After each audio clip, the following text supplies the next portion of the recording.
Assalamualaikum warahmatullahi wabarakatuh. Selamat bertemu lagi para sahabat Album Misteri.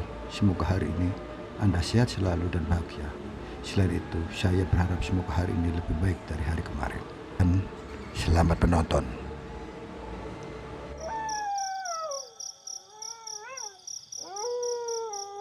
Malam merayap perlahan di desa Karangkedembel. Kegelapan pekat menyelimuti jalan-jalan tanah yang sepi, yang hanya diterangi cahaya remang-remang dari beberapa lampu teras rumah penduduk. Angin dingin berhembus lirih, membawa aroma tanah basah dan dedaunan busuk dari hutan di sekeliling desa.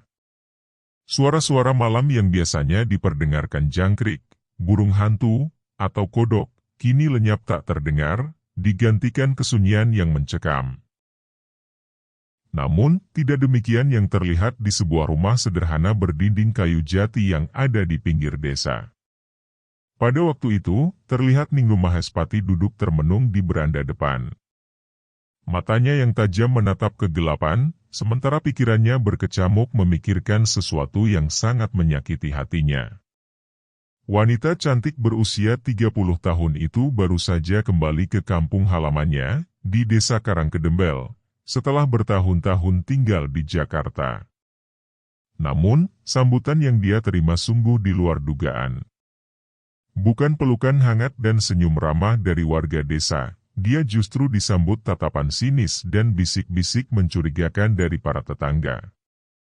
Bahkan keluarganya sendiri diperlakukan warga desa seperti paria, yaitu kasta terendah dalam strata agama Hindu di India. Masyarakat kasta paria oleh masyarakat dianggap najis, atau tidak murni, sehingga mengalami diskriminasi dan penindasan. Nasib pahit yang dialami keluarga Ningrum itu akibat dari fitnah keji yang disebarkan Rusmiati, Widowati, dan Palupi.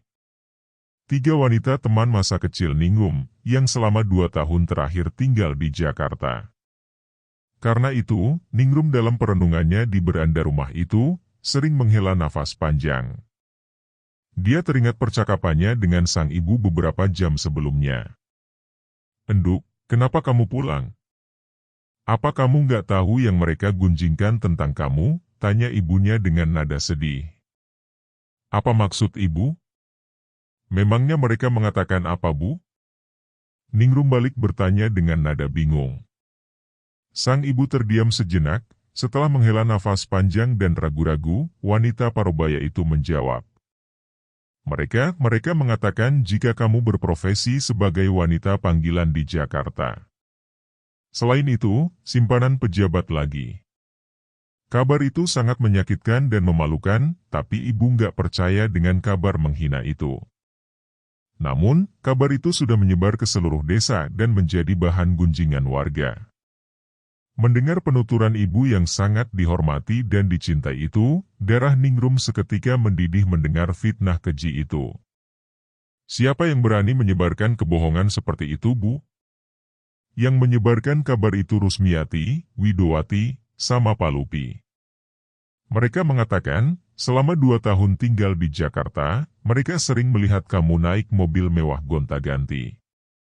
Namun, saat mereka tanya, kamu menolak menceritakan pekerjaanmu yang sebenarnya, sehingga hidup mewah dan bergelimang perhiasan. Saat mendengar jawaban itu, tak pelak lagi Ningrum tersentak kaget. Dia tidak menduga bahwa 3 teman bermainnya semasa kecil, demikian tega menyebarkan fitnah keji yang jauh dari fakta sesungguhnya. "Ibu, yang diceritakan mereka itu adalah fitnah. Aku kerja di Bank Negara, Bu. Jabatanku menir cabang. Aku bukan wanita panggilan atau simpanan siapapun." Ningrum berusaha menjelaskan, tapi ibunya hanya menggeleng sedih. "Ibu percaya sama kamu, Enduk. Ibu yakin kamu akan bekerja secara halal, bukan pekerjaan yang diharamkan agama Islam." Tapi warga desa terlanjur percaya omongan mereka.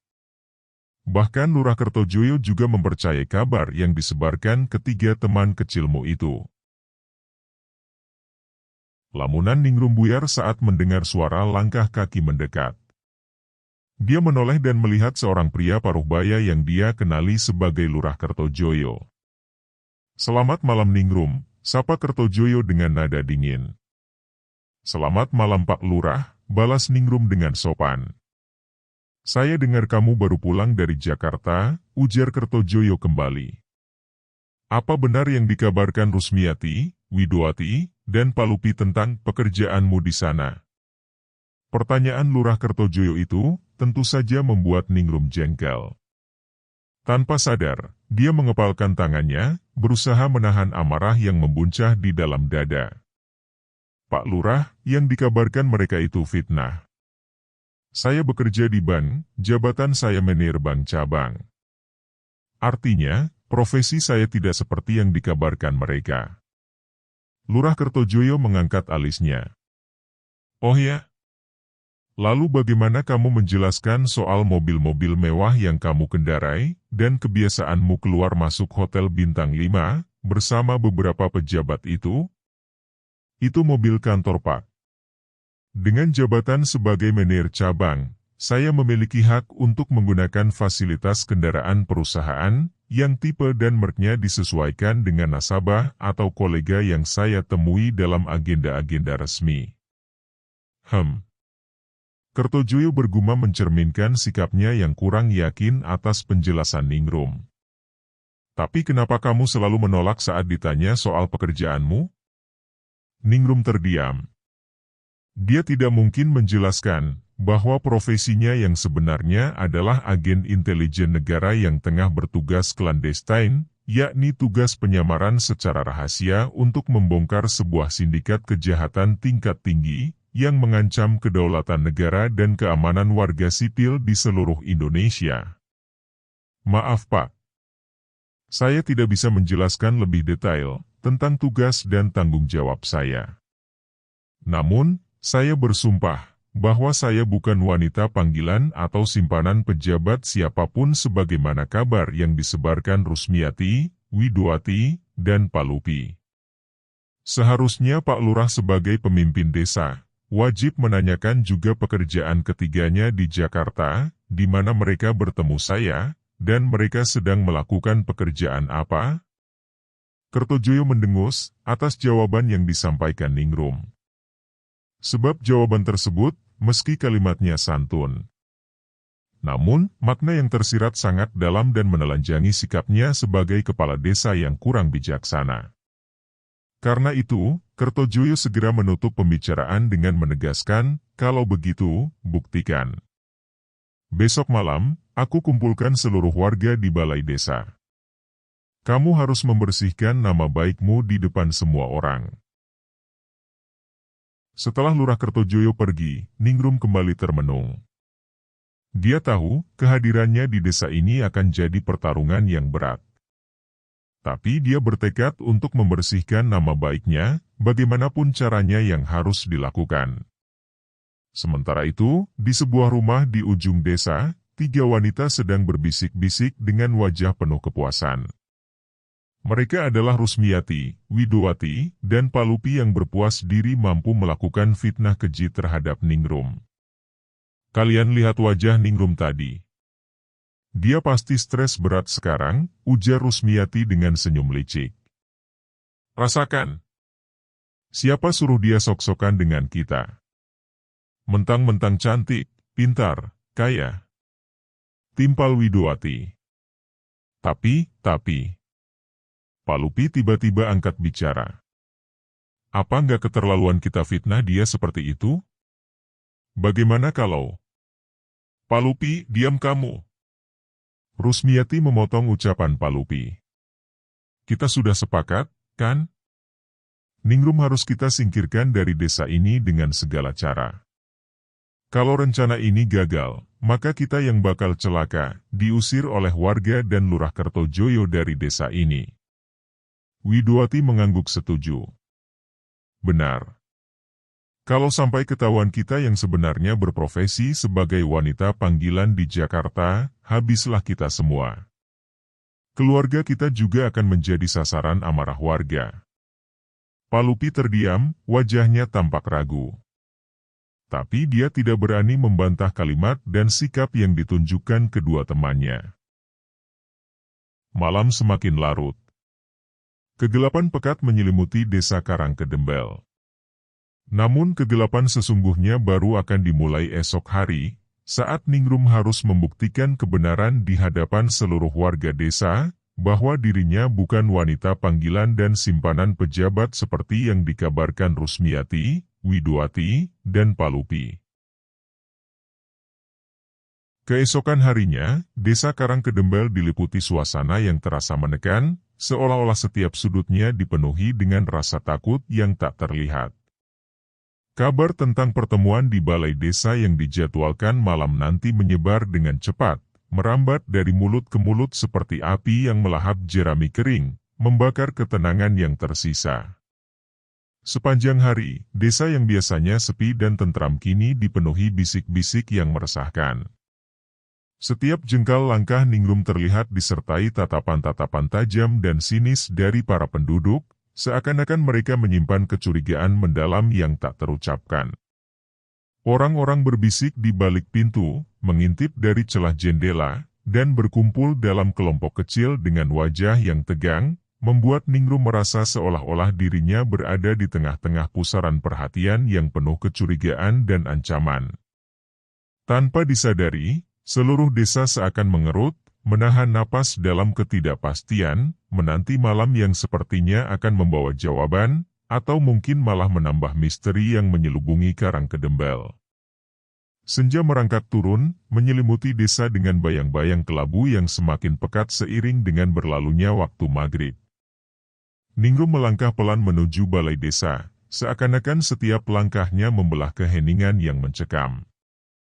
Angin dingin menyelinap di antara pepohonan, menerbangkan dedaunan kering yang berputar-putar sebelum jatuh ke tanah. Ranting-ranting pohon yang kering berderak, suaranya seperti rintihan halus yang menambah suasana seram. Langit di atasnya menggantung berat, warnanya menghitam dengan guratan kelabu, seolah mengisyaratkan akan mencurahkan hujan deras yang menunggu di ambang. Kilatan cahaya samar dari kejauhan muncul sesekali, membelah gelap dan mempertegas kesan angker yang meliputi desa itu. Semua yang dilihat dan didengar Ningrum seakan berbicara dalam bahasa sunyi yang penuh misteri, membuat jantungnya berdegup lebih cepat di tengah udara yang terasa semakin dingin dan penuh rahasia. Saat Ningrum tiba di balai desa, atmosfer ruangan seolah membeku. Seketika ratusan pasang mata tertuju padanya dengan tatapan penuh curiga, seolah menelanjanginya dengan pandangan yang tajam dan penuh kebencian. Jantungnya berdegup kencang, dan dengan susah payah dia menelan ludah, mencoba mengendalikan kegelisahan yang merambat naik ke tenggorokannya. Setiap langkah yang diambilnya terasa berat, seperti menapak di atas tanah asing yang penuh duri. Di sudut ruangan yang sedikit remang, Ningrum melihat sosok-sosok yang membuat darahnya mendidih. Rusmiati, Widowati, dan Palupi berdiri dengan sikap angkuh, senyum licik terpampang di wajah mereka, seolah menikmati momen kemenangan yang telah lama mereka nantikan. Tatapan mereka berbicara tanpa kata, memancarkan kebanggaan yang dingin dan sinis, memperkuat perasaan Ningrum bahwa dirinya sedang dipojokkan di depan massa yang haus akan sesuatu yang lebih dari sekadar jawaban. Ruangan yang biasanya menjadi tempat berkumpul dan bermusyawarah itu, kini berubah menjadi sebuah ruang pengadilan tanpa hakim, di mana setiap orang hadir sebagai jaksa, yang menunggu momen menjatuhkan vonis tanpa ampun. Karena itu, wajah-wajah warga yang hadir pun mencerminkan kebencian terhadap Ningrum, meski berita yang disebarkan Rusmiati, Widowati dan Palupi belum terpastikan kebenarannya. Lurah Kertojoyo berdiri di depan meja pimpinan sidang, mengetuk palu untuk menenangkan suasana yang riuh. Dok, saudara-saudara sekalian, ia memulai dengan suara lantang. Kita berkumpul di sini untuk mendengar penjelasan dari Ningrum Mahespati tentang tuduhan yang beredar selama ini, yang disebarkan Rusmiati, Widowati, dan Palupi pada warga desa. Setelah Lurah Kertojoyo menyampaikan sambutan, terlihat Ningrum melangkah ke depan, memecah kerumunan warga yang diam namun penuh energi menegangkan. Langkahnya mantap, meskipun hati kecilnya bergemuruh dalam ketidakpastian. Setiap mata di ruangan itu menyorot ke arahnya, menghakimi setiap gerakannya. Ningrum berhenti di tengah ruangan, berdiri tegak dengan bahu yang ditarik ke belakang, meski ada beban berat yang menghimpitnya. Dengan segenap keberanian yang terkumpul, Ningrum menarik napas dalam-dalam, merasakan udara dingin yang memenuhi paru-parunya. Dia mencoba menenangkan gemuruh jantungnya yang berdetak tak beraturan. Suasana sunyi menghantui seolah-olah seluruh desa menahan napas, menunggu apa yang akan diucapkan. Dalam keheningan yang memekakkan, Ningrum akhirnya membuka mulut, suaranya tegas dan penuh tekad, siap mengungkapkan apa yang mungkin menjadi kata-kata paling penting dalam hidupnya. "Bapak-bapak, ibu-ibu sekalian," ujarnya dengan suara tegas dan resmi. "Saya berdiri di sini untuk menyangkal semua fitnah yang telah disebarkan tentang saya. Saya bukan wanita panggilan, saya bukan pula simpanan pejabat manapun. Saya bekerja di BAN dengan jabatan sebagai manajer cabang." Bisik-bisik skeptis langsung terdengar di seluruh ruangan. Seorang sesepuh desa yang karib dipanggil Mbah Doyok berdiri dan berteriak, "Bohong, bohong. Kalau kamu cuma pegawai bank biasa, kenapa bisa naik mobil mewah gonta-ganti, yang tak mungkin mampu kamu beli dengan gajimu sebagai manajer bank cabang?" "Benar," timpal yang lain. "Kami punya buktinya. Semasa bekerja di Jakarta, Rusmiati, Widowati, dan Palupi memastikan melihat perilakumu yang menjadi aib bagi desa kita," teriak Marni dengan keras, meluapkan rasa kejengkelannya. Rusmiati melangkah maju dengan angkuh. "Kami sering melihatmu naik mobil mewah gonta-ganti berbagai tipe dan merek. Bahkan kami pernah lihat kamu turun dari mobil bersama seorang pejabat terkenal. Mau mengelak apa lagi?" Ningrum mengepalkan tangannya, berusaha menahan amarah. "Itu mobil dinas Rus. Sebagai manajer bank cabang, saya diberi fasilitas mobil untuk keperluan kerja. Dan soal pejabat itu, dia nasabah VIP bank kami. Wajar saja kalau saya bertemu dengannya." "Alasan," teriak Widowati. "Kalau memang benar, kenapa selama ini kamu selalu menolak saat ditanya soal pekerjaanmu?" Ningrum terdiam sejenak, merasakan beratnya beban rahasia yang harus dijaga dengan segala cara. Di balik sorot mata yang seolah-olah tenang, pikirannya berputar cepat mencari cara untuk menghadapi situasi genting ini. Dia tahu, mengungkap identitas aslinya sebagai agen intelijen yang sedang menjalankan operasi clandestine, adalah hal yang mustahil dan terlalu berisiko, tidak hanya bagi dirinya, tetapi juga bagi misi yang tengah dia emban. Sebab operasi yang dijalani bukanlah hal sepele, dia ditugaskan membongkar jaringan terorisme yang berakar dalam sistem pemerintahan negara, seperti temuan aliran dana dari beberapa konglomerat nasional yang memiliki pengaruh kuat. Kesalahan sekecil apapun yang dilakukan, diyakini mampu berakibat fatal, baik bagi keberhasilan operasi dan keselamatan dirinya bersama seluruh tim yang ditugaskan. Dengan konsep berpikir yang terlatih untuk menghadapi tekanan, Ningrum menyadari bahwa dia harus cerdas dan taktis dalam merespon setiap serangan kalimat yang mungkin akan dilemparkan untuk menyudutkannya. Setiap kata yang akan diucapkan harus dipilih dengan hati-hati, seperti menari di atas pisau tajam yang kapan saja berpotensi melukai kakinya. Di balik tatapan dingin dan penuh kecurigaan warga desa, Ningrum menyusun rencana dalam benaknya, mencari celah untuk menghindari perangkap yang mungkin sudah disiapkan. Dia sadar, dalam situasi ini, yang diperlukan bukan hanya keberanian, tapi juga kecerdikan dan ketenangan yang luar biasa. Ningrum terhenti sejenak, merasakan segenap perhatian yang tertuju padanya, dan merasakan beban setiap kata yang hendak diucapkan. Dia menatap ke arah kerumunan dengan mata yang mencoba menyembunyikan kegelisahan di balik ketenangan palsu. "Saya memang tidak bisa menjelaskan detail tentang pekerjaan saya," katanya. Suaranya bergetar ringan namun tegas, Karena ada kontrak kerahasiaan yang mengikat saya dengan lembaga tempat saya bekerja. Dia tahu pernyataan ini mungkin tak akan memuaskan rasa ingin tahu mereka, namun dia harus melindungi rahasianya. Tapi saya bersumpah, lanjutnya, nadanya lebih keras, seolah-olah ingin menembus dinding kecurigaan yang mengelilinginya. Saya bukan wanita panggilan, bukan pula simpanan pejabat siapapun. Suaranya meninggi, menegaskan keteguhan hatinya.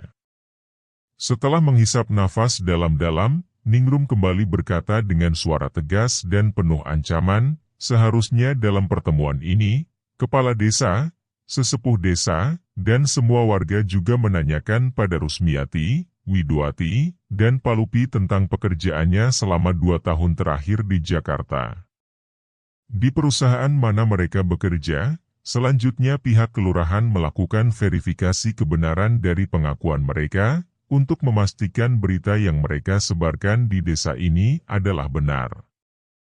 Tidak hanya itu, Ningrum juga mengingatkan para sesepuh dan pengurus desa dalam bersikap cerdas dengan menambahkan, selain itu, tanya Rusmiati, Widowati, dan Palupi, mengapa mereka sering kongkow di hotel, sehingga mengaku sering melihat saya saat menghadiri meeting perusahaan di beberapa hotel dengan para nasabah VIP yang berstatus pejabat, pengusaha, dan konglomerat. Pekerjaan mereka apa? Sehingga sering kongkow di hotel. Setelah menyampaikan isi hatinya, Ningrum merasakan atmosfer di sekitarnya berubah. Para warga terlihat saling memandang dan berbisik-bisik. Mereka menyadari bahwa pendapat Ningrum jika sesepuh dan pengurus desa telah melupakan hak inisiatif untuk mendapatkan kebenaran dengan melakukan verifikasi terhadap pihak yang menyebarkan berita yang meresahkan warga desa. Karena itu, Ningrum berharap kalimat pembelaannya mampu menepis sebagian keraguan yang telah tertanam, namun dia sadar perjuangan untuk membersihkan namanya belum berakhir. Disadarinya bahwa setiap kata yang diucapkan adalah usaha mempertahankan diri dari tuduhan yang berpotensi menghancurkan reputasinya, bahkan lebih dari itu, berpeluang mengacaukan tugas negara yang sedang diembannya. Suasana di balai desa semakin memanas, gelombang emosi meluap di antara kerumunan yang mulai kehilangan kesabaran. Bisik-bisik yang sebelumnya hanya terdengar samar, kini berubah menjadi suara-suara lantang yang penuh tuduhan. Beberapa warga berdiri, wajah mereka merah padam, dan mulai berteriak, menuding Ningrum sebagai pembohong. Suara tudingan mereka saling bersahutan, menciptakan kekacauan yang semakin tak terkendali, seolah-olah kemarahan yang telah lama tertahan kini menemukan jalannya untuk meledak. Ningrum merasa seakan dirinya berada di tengah badai, diserang dari segala arah oleh kata-kata yang menyudutkan. Lurah Kertojoyo, yang dari tadi mengamati situasi dengan cemas, segera mengetuk palu yang ada di tangannya dengan keras, mencoba memulihkan ketertiban yang semakin terkikis. "Tenang! Tenang, semuanya," serunya dengan nada yang berusaha menandingi kegaduhan. Namun, ketukan palu yang bergema di seluruh ruangan, ternyata nyaris tenggelam dalam riuhnya tuduhan dan kecurigaan yang mengalir deras. Lurah Kertojoyo berulang kali mengayunkan palunya, tanda kegelisahan yang semakin terlihat, sementara Ningrum berdiri dengan tegang, berjuang untuk menjaga ketenangan di tengah situasi yang semakin genting. Ruangan itu kini menjadi arena pertempuran, di mana kebenaran dan kebohongan bercampur menjadi satu, sulit dibedakan di antara teriakan yang membahana. "Baiklah, cukup-cukup," teriak Lurah Kertojoyo dengan nada tinggi. "Sepertinya kita butuh bukti yang lebih kuat. Ningrum, apa kamu bersedia melakukan sumpah pocong untuk membuktikan ucapanmu?" Hening tiba-tiba menyelimuti balai desa, seperti tirai berat yang jatuh mendadak, memotong riuhnya suasana yang baru saja memuncak. Semua mata tertuju pada Ningrum dengan intensitas yang menakutkan, seakan menunggu keputusannya di ambang yang tak terbayangkan. Kata-kata, sumpah pocong, terngiang di udara, dan seluruh ruangan dipenuhi dengan aura keheningan yang mencekam, lebih menyeramkan daripada kegaduhan sebelumnya. Di desa ini, sumpah pocong bukan sekadar ritual, tetapi sebuah ikrar yang paling sakral, sebuah janji kepada alam gaib yang tak bisa dibatalkan atau diingkari. Desas-desus yang telah lama beredar mengatakan, siapapun yang bersumpah palsu dalam ritual ini akan menerima hukuman yang mengerikan, mati dalam keadaan mengenaskan, tubuhnya tak lagi dikenali, seolah-olah dimakan oleh dosa kebohongannya sendiri. Rasa takut menggelayuti setiap orang yang berada di ruangan itu, namun tatapan mereka tetap tertuju pada Ningrum, seakan menuntutnya untuk melakukan sesuatu yang hampir tak terbayangkan. Wajah-wajah mereka penuh harap, bukan pada kebenaran, tapi pada keadilan yang mereka yakini hanya bisa ditegakkan melalui ritual kuno tersebut. Di tengah keheningan yang membekukan, Ningrum merasakan jantungnya berdetak kencang, menyadari bahwa hidupnya kini tergantung pada keputusan yang harus dia buat, sebuah pilihan yang bisa menentukan nasibnya, bahkan mungkin nyawanya. Ningrum menatap tajam ke arah Rusmiati, Widowati, dan Palupi, matanya penuh dengan tekad yang membara. Tatapannya bagaikan pisau tajam yang menusuk langsung ke dalam hati ketiga wanita itu, membuat mereka merasakan ketidaknyamanan yang tak terduga. Ketiganya, yang sejak awal tampil penuh percaya diri dan merasa memenangkan sidang rakyat itu, kini tampak goyah. Ekspresi terkejut tergambar jelas di wajah mereka, seolah-olah mereka baru saja ditampar kenyataan yang tak pernah mereka bayangkan sebelumnya. Mereka saling berpandangan, mencoba mencari kepastian di antara mereka, namun yang mereka temukan hanyalah ketakutan yang mulai merayap di benak masing-masing. Lurah Kertojoyo, dengan ketenangan yang biasanya menghiasi setiap keputusannya, telah mengusulkan sesuatu yang jauh lebih serius dari yang mereka perkirakan, untuk melakukan ritual sumpah pocong, sebuah ujian yang tidak bisa dihadapi dengan kebohongan atau tipu muslihat.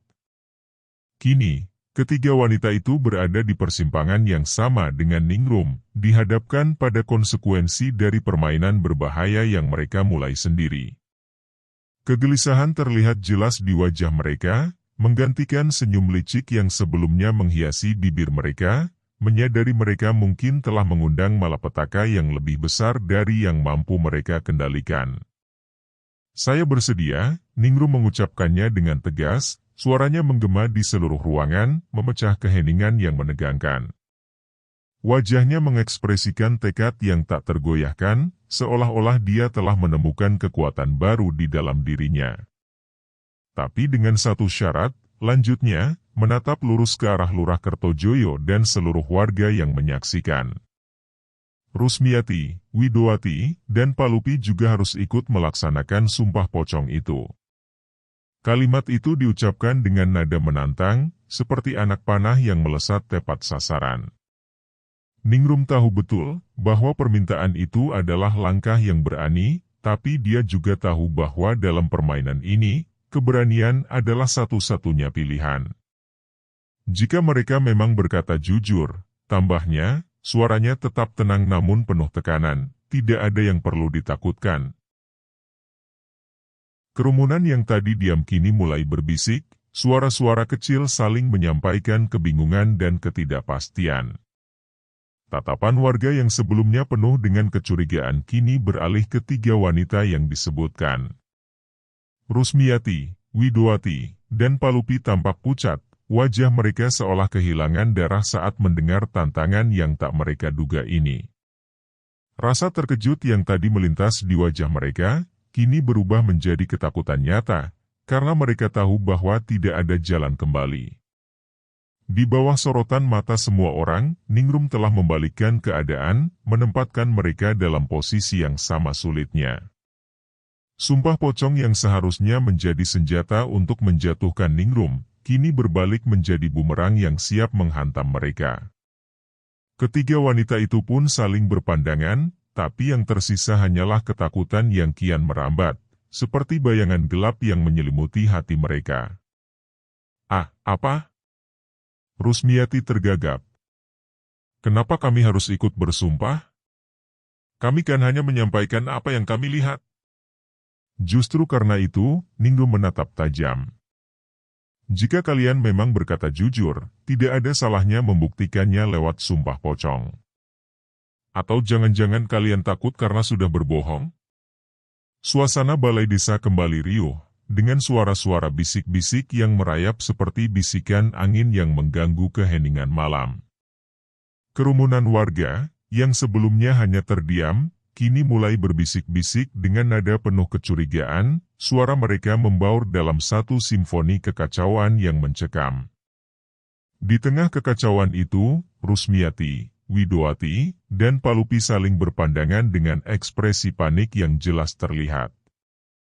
Wajah mereka memucat, mata mereka yang sebelumnya penuh dengan kepastian kini dipenuhi oleh kecemasan dan ketidakpastian. Setiap tatapan mereka adalah cerminan dari kekhawatiran yang semakin mendalam, seolah-olah mereka baru menyadari bahwa permainan ini telah melampaui batas yang bisa mereka kendalikan. Bahasa tubuh ketiganya tampak tergesa-gesa dan kacau, tangan-tangan mereka bergetar saat mencoba menenangkan diri. Ketiganya mulai merasakan ketidaknyamanan yang semakin meluas, seiring dengan ketegangan yang melingkupi balai desa. Dalam keributan yang menggema, mereka menyadari bahwa keputusan Ningrum telah mengguncang fondasi strategi mereka, membuat mereka berada di ambang kehancuran yang tak terduga. Baiklah, Lurah Kertojoyo kembali angkat bicara. Sumpah pocong akan dilaksanakan besok malam di pemakaman leluhur desa. Ningrum, Rusmiati, Widowati, dan Palupi sebagai yang bertikai diwajibkan untuk hadir. Seluruh warga juga diwajibkan untuk menyaksikan sumpah pocong yang akan dilakukan keempat warga ini, tegasnya sambil menuding Ningrum, Rusmiati, Widowati, dan Palupi. Malam itu, desa Karangkedembel diselimuti ketegangan yang kian mencekam, seolah seluruh udara desa dipenuhi dengan bayangan ketidakpastian.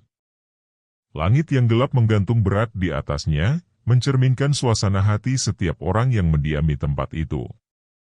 Rumah-rumah tampak hening, jendela-jendela tertutup rapat, dan lampu-lampu remang yang menerangi jalanan hanya menambah kesan suram yang menyelimuti desa. Setiap desah angin yang berhembus terasa seperti bisikan rahasia, menyampaikan perasaan cemas yang meresap ke dalam setiap sudut. Keesokan malam, sebuah ritual kuno akan berlangsung, diharapkan dapat mengungkap kebenaran yang terpendam, atau sebaliknya, membuka jalan menuju malapetaka yang lebih besar, yang bisa mengguncang pondasi kehidupan desa. Dengan ketidakpastian yang menggantung di udara dan jantung yang berdebar di setiap hati warga, desa Karangkedembel tampak seperti sebuah gelanggang yang menunggu dengan penuh kegelisahan, menanti hasil dari malam yang akan datang, malam yang akan menentukan nasib mereka semua. Di rumahnya yang sunyi, Ningrum duduk termenung di tepi ranjang, menatap kosong ke arah lantai yang terbuat dari papan kayu usang. Gelap malam meresap ke dalam ruangan melalui celah-celah jendela, menciptakan pola bayangan yang bergetar lembut di dinding. Lampu minyak yang remang-remang hanya menambah kesan muram yang menyelimuti ruangan, seolah-olah menyarankan bahwa setiap detik yang berlalu adalah bagian dari sebuah drama yang tak terhindarkan. Ningrum merasakan beratnya beban yang mengancam di pundaknya, sadar sepenuhnya bahwa sumpah pocong bukanlah ritual sembarangan.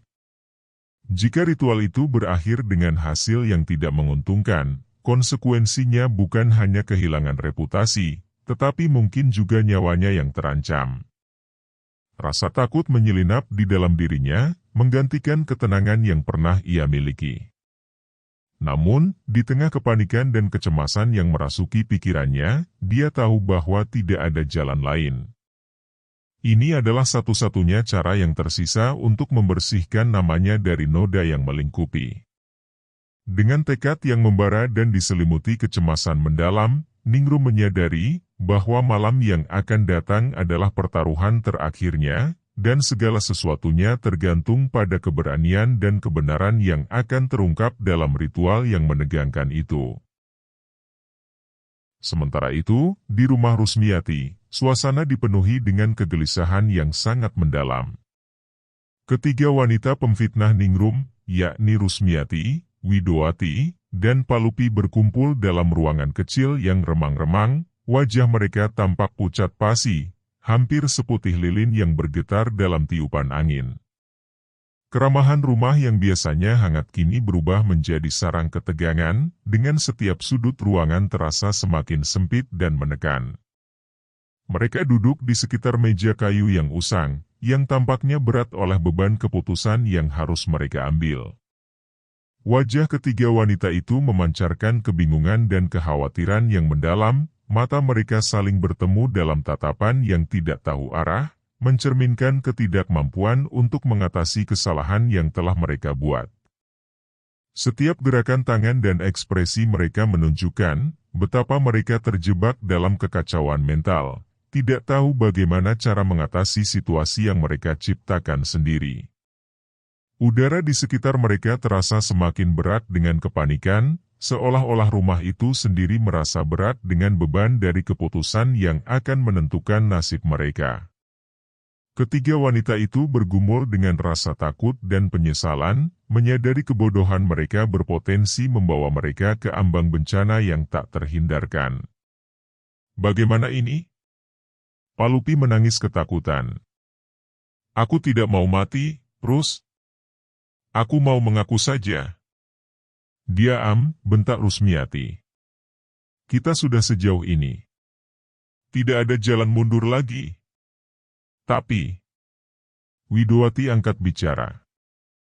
Bagaimana kalau kita benar-benar kena kutukan? Aku dengar, orang yang bersumpah palsu dalam ritual sumpah pocong akan mati mengenaskan.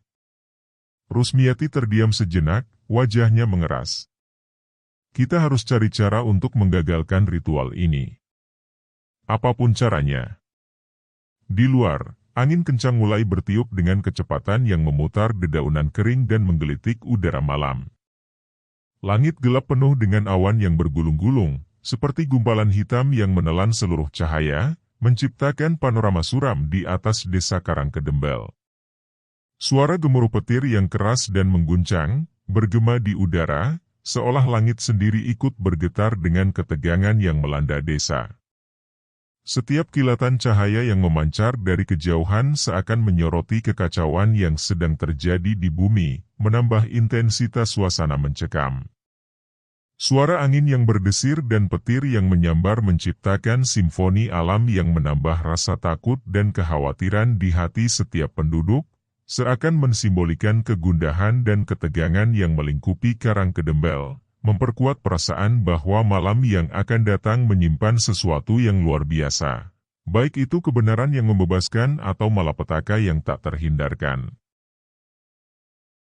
Keesokan malamnya, seluruh warga berkumpul di pemakaman leluhur desa di dalam hutan di sisi barat, sebuah tempat yang biasa tenang, kini dipenuhi oleh aura mencekam yang menyelimuti.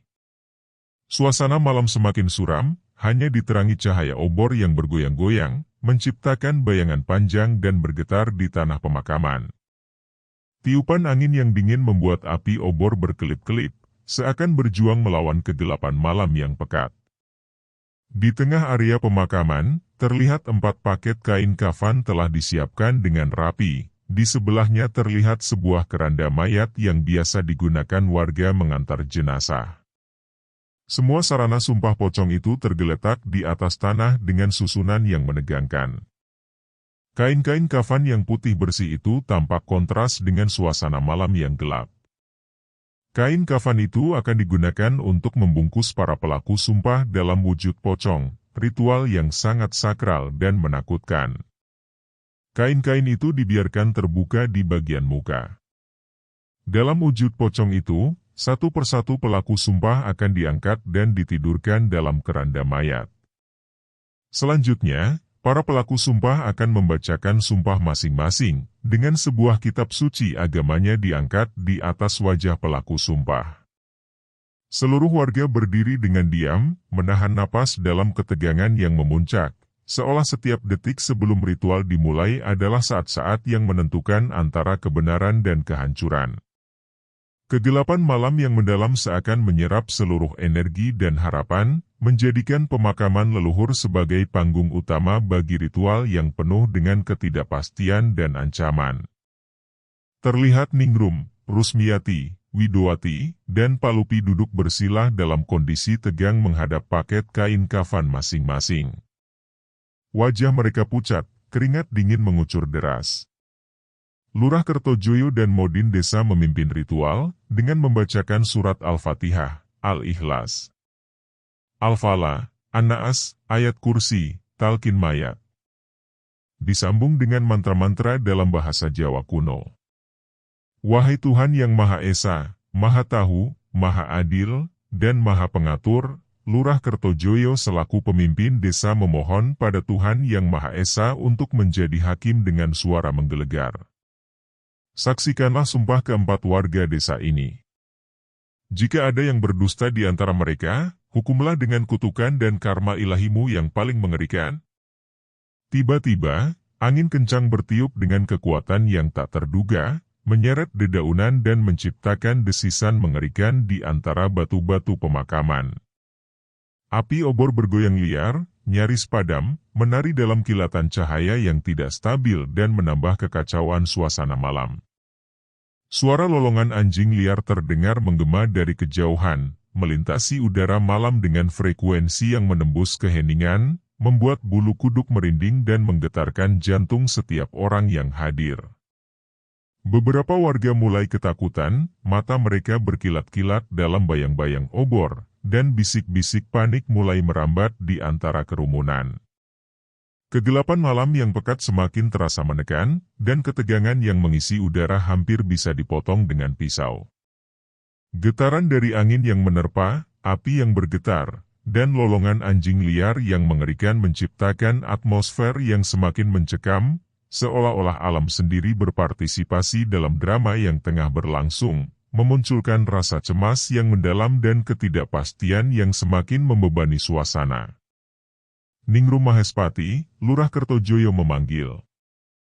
Berbaringlah di atas kain kafan yang akan digunakan untuk membungkusmu jadi pocong. Setelah itu kamu akan dimasukkan ke dalam keranda mayat, dan ucapkan sumpahmu di bawah kitab suci Al-Quran. Dengan tubuh yang menggigil gemetar, Ningrum melangkah dan berbaring di lembaran kain kafan untuk dibungkus dalam wujud pocong, hanya bagian wajahnya yang terlihat. Selanjutnya tubuh Ningrum yang berwujud pocong diangkat 4 pengurus desa, dimasukkan ke dalam keranda mayat. Setelah itu Modin Desa membacakan surat Al-Fatihah, Al-Ikhlas, Al-Falah, An-Nas dan ayat kursi. Dilanjutkan dengan membacakan talqin mayat. Setelah itu, terdengar suara Ningrum dengan bergetar mengucapkan sumpah. Demi Allah Azza wa Jalla yang Maha Mengetahui dan Maha Adil, saya Ningrum Mahespati binti Harcokro Kusumo Mahespati bersumpah, bahwa saya bukan wanita panggilan atau simpanan siapapun. Jika saya berbohong, biarlah saya mati dalam keadaan paling mengenaskan dan memalukan. Sebaliknya jika saya benar, maka saya mohon keadilan agar sebuah kutukan paling menyakitkan dan memalukan diberikan pada mereka yang berbohong dan menyebarkan fitnah keji atas diriku dan menzolimi keluargaku. Hening sejenak. Tak ada yang terjadi. Ningrum pun dibantu keluar dari keranda mayat, wajahnya lega meski masih tegang. Rusmiati, Lurah Kertojoyo memanggil. Sekarang giliranmu untuk mengucapkan sumpah. Rusmiati melangkah dengan kaki gemetar. Wajahnya pucat pasi saat tubuhnya dibungkus kain kafan dalam wujud pocong. Namun, sesaat setelah tubuhnya diangkat dan dimasukkan ke dalam keranda mayat, tiba-tiba dia berteriak histeris. Tidak. Aku tidak mau. Aku mengaku, aku mengaku. Kami berbohong atas profesi Ningrum. Kami bertiga sebenarnya yang berprofesi sebagai wanita panggilan di Jakarta. Kami bertiga sebenarnya yang menjadi wanita simpanan beberapa pejabat negara dan pejabat daerah di Jakarta. Setelah mendengarkan pengakuan Rusmiati yang disampaikan dengan nada serak dan penuh ketegangan dari dalam keranda mayat, suasana di sekitar pemakaman langsung berubah menjadi hiruk-pikuk yang mengejutkan. Suara gemuruh kerumunan menggema, disertai bisik-bisik yang cepat dan keras, bercampur dengan teriakan terkejut dari warga yang tak menyangka akan kebenaran yang terungkap. Sementara Widowati dan Palupi yang sebelumnya berdiri dengan kepala tegak, tiba-tiba jatuh berlutut di tanah dingin, air mata mengalir deras dari wajah mereka yang pucat. Dalam tangisan yang hancur dan penuh penyesalan, mereka ikut mengaku, membongkar rahasia kelam bahwa selama hidup di Jakarta, mereka berprofesi sebagai wanita panggilan dan juga wanita simpanan beberapa pejabat negara serta daerah. Tak pelak lagi, pengakuan ketiga wanita itu langsung menghebohkan suasana, menambah kepanikan dan kekacauan di tengah kerumunan yang semakin kacau. Beberapa warga tampak tertegun, sementara yang lain berteriak dengan marah atau terkejut, menyaksikan bagaimana kebohongan yang selama ini mereka sebarkan sebagai fitnah, ternyata adalah bagian dari sebuah kebenaran mengerikan dan memalukan yang dijalani Rusmiati, Widowati, dan Palupi selama 2 tahun bekerja di Jakarta. Dalam kegelapan malam yang menambah intensitas kejadian, seluruh desa tampak terjebak dalam gelombang emosi yang meluap-luap, seolah-olah mereka baru saja diguncang oleh badai kebenaran yang menghancurkan segala kepura-puraan yang ada. Maafkan kami. Maafkan kami. Palupi terisak. Kami iri pada Ningrum. Dia selalu lebih cantik, lebih pintar, bahkan lebih sukses. Karena itu, kami bersepakat untuk menghancurkan hidupnya. Sekaligus kami ingin menutupi profesi hina kami sebagai wanita panggilan dan wanita simpanan pejabat. Ningrum berdiri terpaku, tak percaya dengan apa yang baru saja terjadi. Rusmiati, Widowati, dan Palupi kini berlutut di hadapannya, memohon ampun di antara isak tangis mereka. Namun, sebelum Ningrum sempat merespons permohonan ampunan dan maaf yang penuh penyesalan dari Rusmiati, Widowati, dan Palupi atas fitnah yang mereka sebarkan, suasana tiba-tiba berubah menjadi kekacauan yang menggetarkan. Suara gemuruh yang keras dan menggetarkan tanah datang dari kejauhan, seolah-olah bumi sendiri bergetar dalam amarah. Langit yang tadinya cerah dengan bintang-bintang kecil yang bersinar, mendadak diselimuti awan hitam pekat yang bergerak cepat, menyelimuti seluruh langit dalam kegelapan yang menakutkan. Kilat menyambar-nyambar dengan intensitas yang menakjubkan, membelah langit dalam kilasan cahaya putih yang menyilaukan, diiringi dengan suara guntur yang memekakkan telinga, seakan menandakan kekuatan alam yang sedang marah. Suara petir bergemuruh dengan keras, menggema dan memantul di antara pepohonan serta batu-batu pemakaman, menciptakan suasana yang semakin menegangkan dan menakutkan. Kerumunan warga terdiam sejenak, menatap ke arah langit dengan kekaguman dan ketakutan, sementara Ningrum berdiri di tengah-tengah kekacauan, merasa seolah-olah segala sesuatu di sekelilingnya sedang berusaha membuktikan bahwa malam ini, segala sesuatu mungkin akan berubah dalam hitungan detik. Celaka, teriak beberapa sesepuh desa dengan suara bergetar penuh ketakutan. Ini kutukan yang datang. Suara mereka menggema di tengah kekacauan, menembus teriakan dan desisan angin. Wajah-wajah mereka tampak penuh kecemasan, mata mereka membelalak saat melihat langit yang gelap dan kilat yang terus menyambar. Para sesepuh desa itu tampak benar-benar terguncang, tubuh mereka bergetar saat mereka mengarahkan telunjuk ke arah Rusmiati, Widowati, dan Palupi yang masih berlutut, meneteskan air mata di tanah basah. Mereka sudah bersumpah palsu sebelum ritual selesai, seru mereka dengan nada putus asa, mengungkapkan rasa takut dan kemarahan yang mendalam. Kecemasan di wajah mereka semakin mendalam, seolah-olah mereka menyaksikan terjadinya malapetaka yang tak terhindarkan. Suasana semakin menegangkan, dengan kilat yang terus menyambar dan guntur yang memekakkan telinga, menciptakan suasana seolah-olah dunia sedang mengalami krisis besar. Kerumunan warga, yang awalnya terdiam dalam keterkejutan, kini mulai berlarian dalam kekacauan, menghindar dari angin kencang dan kilatan petir yang terus mengguncang malam, sementara sesepuh desa berusaha menghubungkan kejadian tersebut dengan kutukan yang mereka yakini, menambah nuansa mistis dan menegangkan di malam yang penuh gejolak ini. Kepanikan melanda pemakaman dengan intensitas yang mencekam, seolah-olah malam itu menjadi panggung utama bagi kekacauan yang tak tertahan.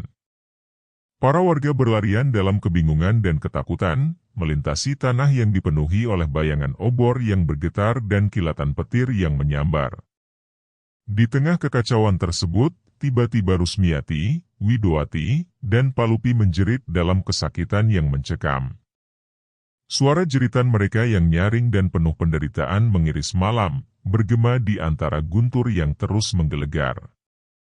Terlihat tubuh ketiga wanita itu mengejang hebat di atas tanah basah, bergerak tak beraturan seperti marionet yang putus talinya. Mulut mereka berbusa, menambah kesan mengerikan pada pemandangan yang sudah penuh dengan ketegangan. Kilat yang terus menyambar seolah menyoroti penderitaan mereka, dan setiap kilasan cahaya putih membiaskan wajah mereka dalam ekspresi ketakutan yang mengerikan. Di sekeliling mereka, warga desa menatap dengan mata terbelalak, menyaksikan peristiwa yang tak dapat mereka pahami sepenuhnya, tetapi jelas sekali mengancam dan menghancurkan segala rasa aman yang mereka miliki. Suasana menjadi semakin kacau, dengan kepanikan yang melanda setiap orang, mengisi malam dengan rasa takut dan kekacauan yang tak bisa dihindari. Tolong! Tolong! Ampuni kami, Ningrum. Maafkan kami, Ningrum, jerit mereka di sela-sela kejang. Tapi terlambat. Dalam hitungan detik, ketiga wanita itu tergeletak tak bernyawa, dengan ekspresi ketakutan yang mengerikan terpaku di wajah mereka. Ningrum berdiri terpaku di tengah kepanikan yang melanda pemakaman, tubuhnya terasa kaku dan jantungnya berdegup kencang dalam ketegangan yang meluap. Dia menyaksikan pemandangan mengerikan di depannya, dengan mata yang membelalak penuh keterkejutan, seolah-olah waktu berhenti sejenak untuk mengizinkannya meresapi semua kekacauan yang sedang berlangsung. Kilat yang menyambar dan suara guntur yang menggelegar menciptakan latar belakang yang mengerikan, menambah intensitas ketegangan yang menyelimuti malam. Rusmiati, Widowati, dan Palupi tergeletak di tanah dengan tubuh yang mengejang hebat. Jeritan mereka yang penuh penderitaan menembus kegelapan malam, sementara mulut mereka berbusa menambah kesan mengerikan dari apa yang terjadi. Saat itu, Ningrum merasa seolah-olah dunia di sekelilingnya hancur dalam sekejap, dan segala yang dia hadapi, yaitu fitnah yang keji dan semua intrik yang mengikutinya, tiba-tiba mengarah pada tragedi yang tidak pernah dibayangkan. Rasa ngeri dan penyesalan membanjiri dirinya, karena apa yang awalnya hanya merupakan perjuangan untuk membersihkan namanya kini berakhir dengan cara yang lebih mengerikan daripada yang pernah ia bayangkan, meninggalkan Ningrum terjebak dalam momen mengerikan yang tak bisa ia hindari atau ubah. Hujan deras tiba-tiba turun, membasahi tanah pemakaman. Di kejauhan, terdengar lolongan panjang anjing-anjing liar yang menyeramkan, seolah-olah arwah para leluhur tengah mengumumkan bahwa keadilan telah ditegakkan. Malam itu, desa Karangkedembel diselimuti ketakutan yang mencekam, seolah seluruh udara di desa terhimpit oleh ketegangan dan duka yang tak terkatakan. Langit yang hitam pekat menggelantung rendah di atas pemakaman, diselimuti oleh awan gelap yang terus menggulung, seperti menahan nafsu amarah dari alam. Kilat yang menyambar dan guntur yang menggelegar menciptakan suasana yang menyeramkan, mempertegas tragedi yang baru saja terjadi. Para warga yang masih bertahan di pemakaman tampak tertegun, wajah mereka pucat, sementara yang lain berlarian menjauh, membawa serta kepanikan dan rasa takut yang menyebar dengan cepat. Kisah tentang ritual sumpah pocong yang berakhir dengan penderitaan mengerikan akan segera menyebar, menjadi legenda mengerikan yang diceritakan turun-temurun di antara generasi desa itu, sebuah peringatan menakutkan tentang kekuatan tak terlihat dan keadilan yang terbalik. Sedangkan bagi Ningrum, malam yang penuh kekacauan itu merupakan awal dari sebuah petualangan horor yang sesungguhnya. Ketegangan dan rasa ngeri yang dialami di pemakaman hanyalah pengantar menuju kisah yang lebih gelap dan berbahaya. Meskipun dia telah melewati ritual yang mengerikan, ketidakpastian yang menunggu di depan mengancam untuk mengungkapkan lebih banyak rahasia yang tersembunyi di balik lapisan-lapisan misteri yang belum terpecahkan. Malam itu bukan hanya penutup dari sebuah babak, tetapi juga pembuka bagi petualangan baru yang penuh dengan ancaman dan misteri yang belum pernah dihadapi sebelumnya, menandakan perjalanan Ningrum ke dalam kegelapan yang lebih dalam baru saja dimulai. Bersambung.